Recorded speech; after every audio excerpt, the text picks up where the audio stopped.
And welcome to the WOWL Channel 16 studios here at Madawaska High School. I'm Jason Parent, your host for this special conversation with the Aroostook Aspirations Initiative. We're going to tell you in this next little bit about a very exciting program here in Aroostook County that's not quite even a year old yet. It was April of last year when this program was introduced, and it will have impact throughout Aroostook County. All 16 high schools are involved, as well as the 4 county higher education institutions and businesses throughout Aroostook County. It's a very exciting initiative, and I'm very pleased to be joined by the president of the initiative, my partner in crime on many days, Sandy Govin, who is a co-founder as well, along with her husband Ray, who is here in the studio but not being seen on camera with us. He's a little camera shy.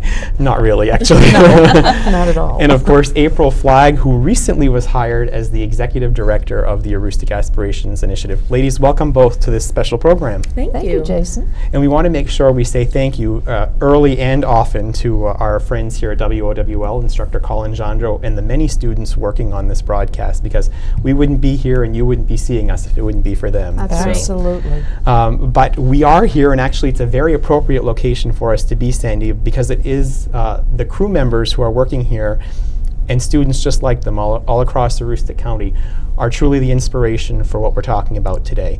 So tell me a little bit about why Aroostook Aspirations is and what it's all about. Aroostook Aspirations initiative was created really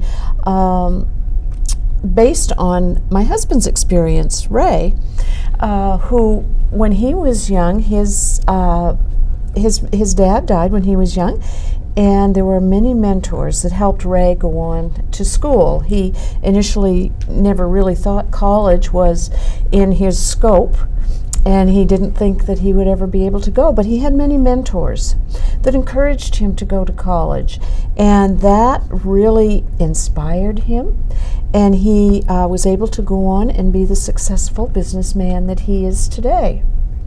So he realized that it does take a city to send a student to college. So after he retired, he decided that he wanted to give back to the communities in the county that so nurtured him and helped him go on to college. So we came up with this project to help other young people go on to college. And it's important to note that it is really county-wide, and really Ray has roots here in the St. John Valley. He's a native of the St. John Valley. You have roots in southern Aroostook County in Holden, and you both currently reside in Mapleton and have been lifelong residents of central Aroostook in your adult years.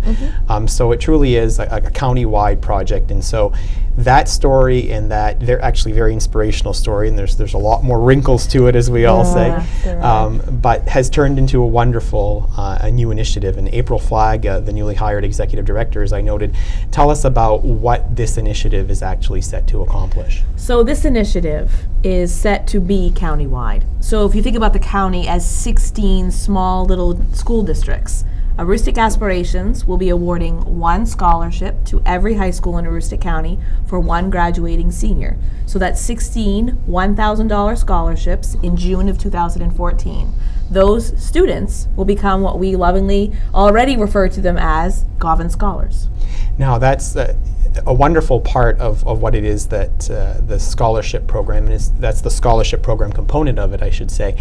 But the Aroostook Aspirations Initiative is much broader than a scholarship program, and I think you had that design, Sandy, you and Ray, when you instituted this project and really created it and dreamt about it.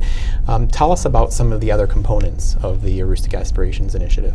Well, Ray and I realized that it's one thing to help a student go on to school financially, but then for the student to remain at college, it takes financial support, but it also takes some more mentoring, as I mentioned a while ago. So we created, first of all, what we will call the Gala, the Night with the Stars, and we're going to be celebrating our Govin Scholars, supporting them, letting them know that how great they are and how much potential they have. In the spring, we're going to have an aspirational weekend, and we're going to help students learn things like leadership skills, job interview skills. Maybe there's something going on at the college level that they need to work on, or that's a problem for them. So we're going to work with them on that. We're going to have entrepreneurial training for students who think at some point in their life they might want to start their own business, create their own business. We're going to have internship opportunities for these students so that they get the flavor for not only college life, but also what life will be like once they graduate. So we want to be there for them to mentor and support them along through their college career.